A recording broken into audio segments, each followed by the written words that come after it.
Assalamualaikum warahmatullahi ta'ala wabarakatuh. Bismillahirrahmanirrahim. Alhamdulillahi rabbil alamin. Wabihi nasta'inu ala umuri dunya waddin.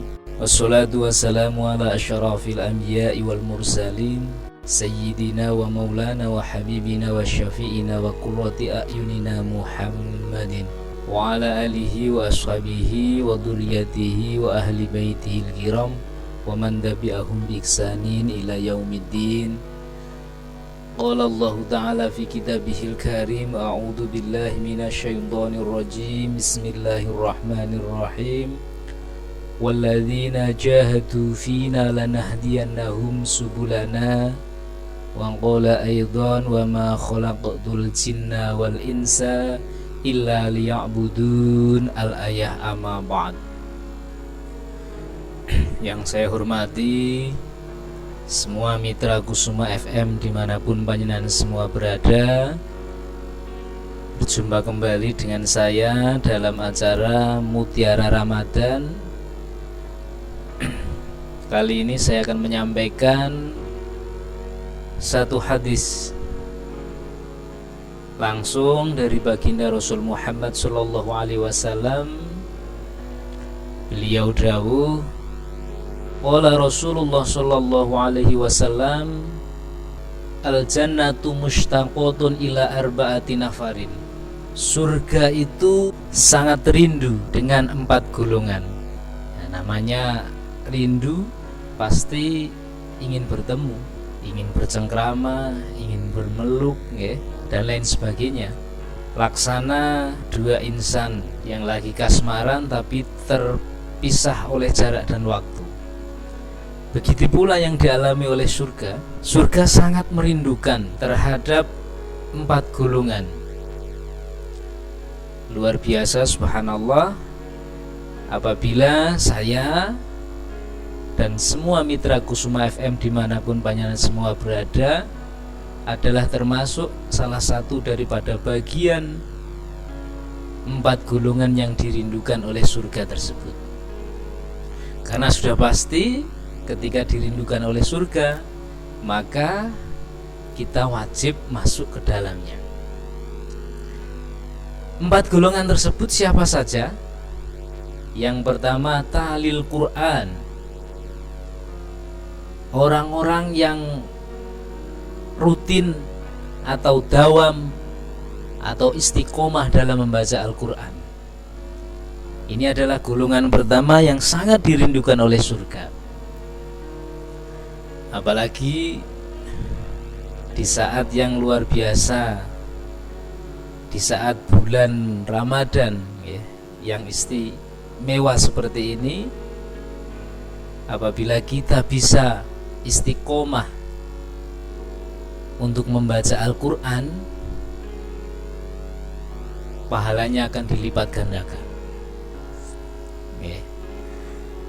Golongan pertama adalah talil Quran. Sudah banyak cerita, banyak hadis, di Quran juga banyak yang menjelaskan tentang siapa saja orang yang mau hatinya sembuh dari kerusakan, dari sifat-sifat madmumah, dari susah, dari gundah gulana, kalau anak-anak sekarang, dari galau yang melanda, maka hendaknya teruslah dia membaca Al-Quran. Al-Quran merupakan obat yang sangat mujarab. Dalam Al-Quran semua ada. Kejadian di muka bumi ini semua ada dalam Al-Quran. Cuman sayangnya saya dan jenengan semua mungkin bukan termasuk salah satu orang yang dipilih Allah untuk bisa memahami kandungan-kandungan daripada Al-Quran tersebut. Tapi walaupun begitu, tidak menjadi masalah. Yang di sini dibahas yang menjadi salah satu daripada bagian yang dirindukan surga, bukan mereka yang faham, bukan mereka yang hafal, bukan mereka yang faham arti terjemahan Al-Quran itu, tidak, tapi tahlil Quran, orang-orang yang membaca Al-Quran. Jadi membaca saja, teruskan membaca, istiqomahkan membaca, apalagi di bulan yang penuh berkah ini. Yang kedua, siapa? Golongan yang dirindukan oleh surga. Wahafidul lisan, orang-orang yang senantiasa menjaga lisannya.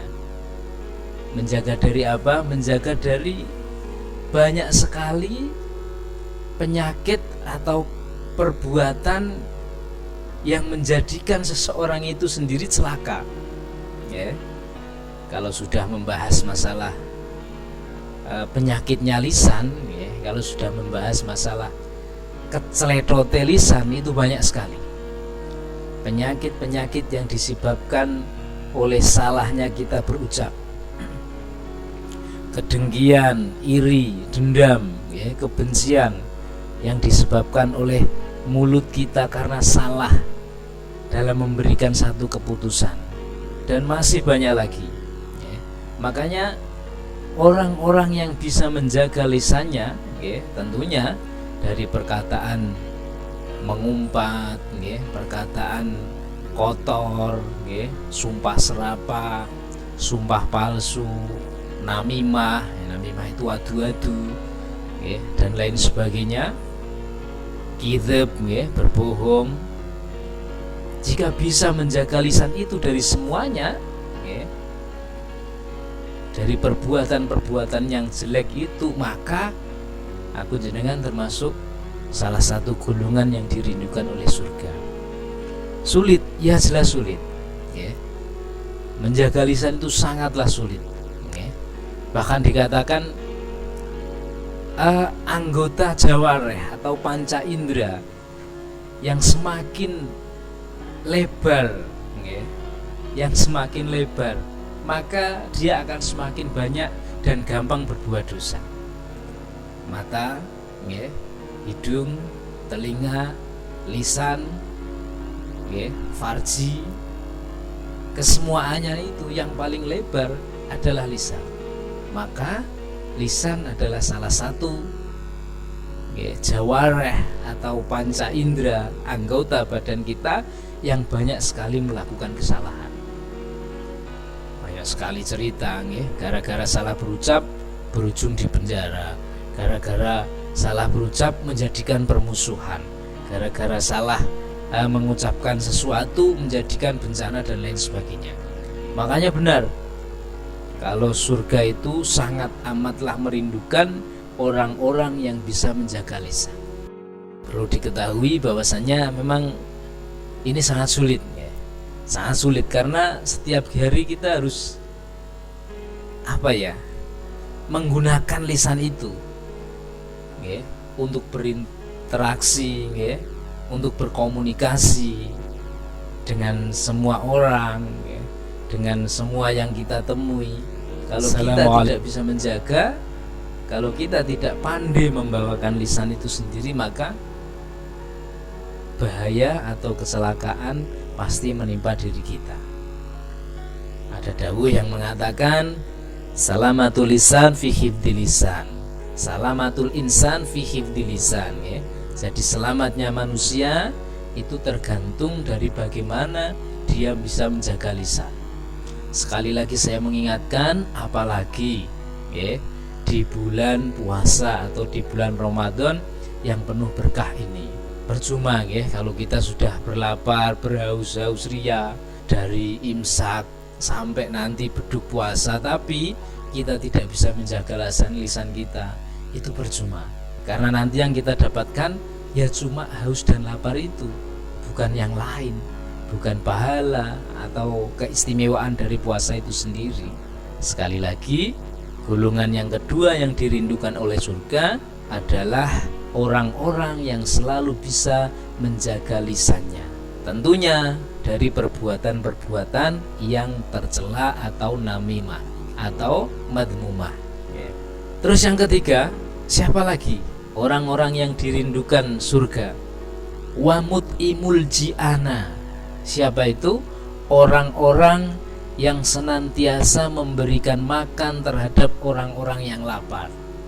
Apalagi ini di bulan puasa, bulan Ramadan, bisa dikatakan positif, kaum muslimin yang menjalankan puasa sehari penuh pastilah mereka lapar. Alangkah luar biasanya ketika kita bisa memanfaatkan momen yang istimewa ini ya, untuk menjadikan diri kita merupakan orang-orang yang bisa menjadikan golongan yang dirindukan surga. Dengan cara apa? Dengan cara memberikan makan terhadap orang-orang yang lapar. Caranya bagaimana? Banyak sekali ya. Apalagi di saat Ramadan seperti ini ya, datang saja ke pondok ya, bawa nasi, bawa apa ya, atau ya ning gini wong-wong sing mboten gadah, atau ning gone fakir miskin ya. Nek kula pansami mungkin yang berada atau yang punya ngaten nggih, dari imsak puasa sampai maghrib, beduk maghrib itu buka puasa, mungkin kita tidak bingung dengan nanti mau buka pakai apa, itu tidak bingung. Justru bingungnya kadang malah milih menu ya, karena saking banyaknya apa ya, kolak, es campur, apa-apa kan seperti itu. Tapi yang perlu kita sadari ternyata di luar sana banyak sekali saudara-saudara kita yang bukan bingung dalam rangka memilih menu itu, tidak, tapi mereka bingung nanti buka apa, yang mau dimakan nanti waktu buka itu apa. Bukan bingung milih menunya, tapi bingung karena belum ada itu loh. Dan itu akan selalu ada. Kejadian atau peristiwa yang seperti itu akan selalu ada. Bahkan di negara yang bisa dikatakan makmur sekalipun, itu pasti ada fakir miskin, yang kelaparan, yang kekurangan, itu ada. Karena apa? Itu memang diciptakan Allah setel nggih. Setel untuk kita, wong-wong sing dititipi rezeki Allah iso lotah apa ora, bisa dermawan apa tidak, itu. Jadi tidak mungkin mereka tidak ada, itu tidak mungkin. Pasti mereka ada. Tidak usah jauh-jauh ya, tidak usah harus cari kemana dan lain sebagainya. Mungkin di tetangga kita ya, kanan kiri kita, itu saja mungkin ada mereka yang ya itu tadi seperti yang saya bilang, bukan bingung milih menu buka puasa, tapi bingung karena nanti yang dimakan untuk buka puasa belum ada. Alangkah luar biasanya ketika kita bisa memanfaatkan momen yang istimewa ini untuk memberikan makan atau minum terhadap kaum muslimin yang menjalankan puasa. Nanti jadi pahalanya double, karena di sini disebutkan wamut imul sian, ini sebenarnya orang-orang yang senantiasa memberi makan orang-orang yang lapar ini bebas, baik di bulan Ramadan maupun di luar Ramadan, sebenarnya bebas. Tapi apabila kita memanfaatkan momen Ramadan, maka pahalanya akan berlipat ganda. Pahalanya akan berlipat ganda. Karena apa? Satu hadis yang di sini disebutkan oleh Ibnu Abbas radhiyallahu an, beliau dawuh, sami'tu Rasulullah sallallahu alaihi wasallam yaqulu lau ta'allama ummati ma fi ramadhana latamata'u an takuna sanata kullaha Ramadan. Seandainya umatku itu tahu keistimewaan yang ada di dalam Ramadan, maka semua umatku pasti menginginkan dalam satu tahun itu Ramadan semua. Jadi seandainya umat Kanjeng Nabi Muhammad rupanya aku jenengan itu paham keistimewaan yang ada di bulan Ramadan ya, pasti semua akan berharap satu tahun itu Ramadan semua. Jadi mboten Muharram, Safar ngoten ya, Mulud, Jumadil Awal, Jumadil Akhir, Rajab, tidak. Pasti akan menginginkan semua satu tahun 12 bulan itu kon dadi Ramadan kabeh. Dan andai saja umat-umat itu tahu keistimewaan yang ada di bulan Ramadan. Sayang kita tidak tahu, atau kita sudah dikasih tahu tapi ya, atine aku sampean kadang ora tekan. Ini ya. Dan terus disebut cara Kanjeng Nabi keistimewaan yang ada di bulan Ramadan. Di sini disebutkan li'anal hasanata fihi mustami'atun, karena kebaikan di bulan Ramadan itu dilipat gandakan. Jika satu kali kita berbuat kebaikan dalam bulan selain Ramadan, pahalanya satu, maka di bulan Ramadan akan dilipat gandakan. Di bahasanya itu podo-podo ngelakoni keapian tapi beda pahane itu. Yang pertama. Keistimewaan apa lagi? Wa ta'atu maqbulatun. Taat kita di bulan Ramadan itu diterima Allah. Di lain bulan Ramadan belum tentu taat kita diterima, tapi ini jaminan ya. Ibnu Abbas sing dawuh, beliau langsung mendengar dari Kanjeng Nabi keistimewaan Ramadan. Yang pertama, amal baik akan dilipat gandakan. Yang kedua, taat kita akan diterima Allah. Pasti diterima apabila kita benar-benar mau taat. Terus apa lagi? Wa da'watu mustajabatun. Ini penting sekali.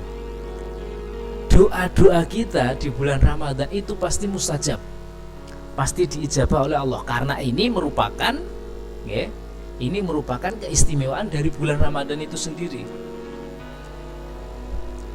Kita sering berdoa tapi kita tidak paham doa kita diterima atau tidak, karena banyak sekali penyebab yang menyebabkan doa diterima. Juga banyak sekali penyebab yang menyebabkan doa itu belum diterima. Tidak kok diterima ya, tidak diterima, belum diterima.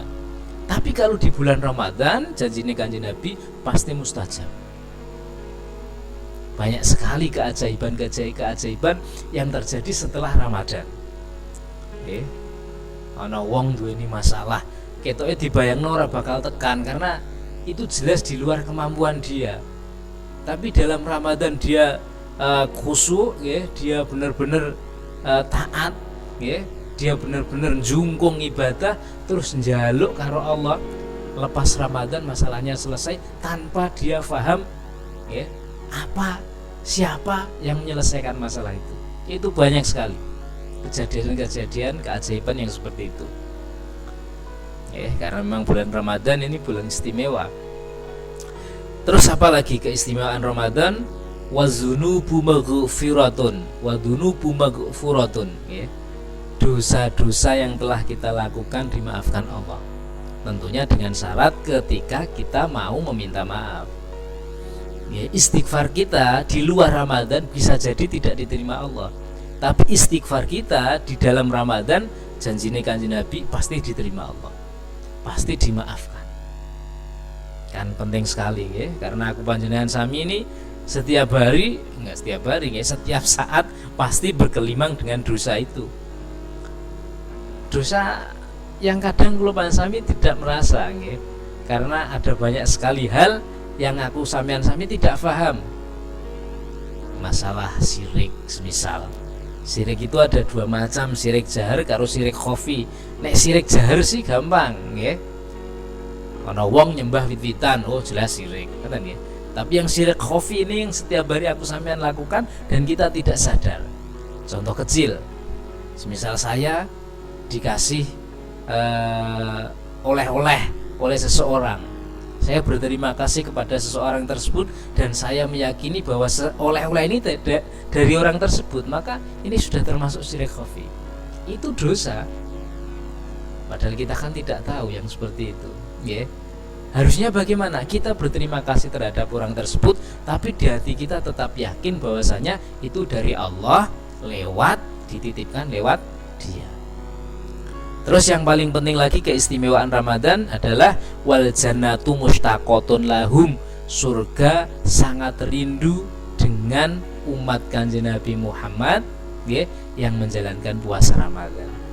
Makanya jika semua umat tahu keistimewaan yang ada dalam Ramadan, niscaya semua umat pengen dalam satu tahun itu menjadi Ramadan semua. Terus dilanjutkan lagi tadi yang keempat ya, yang surga rindu dengan 4 golongan.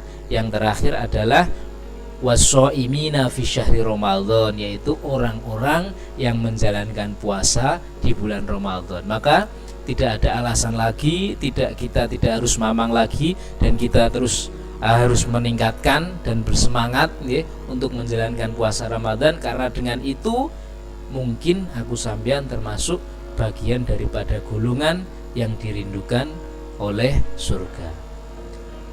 Sekian yang bisa saya sampaikan untuk Mutiara Ramadan kali ini. Banyak sekali kesalahan kekhilafan, saya mohon dimaafkan. Iktafaitu huna bi kalami lawajatu minni al khata'an arju minkumul afwa.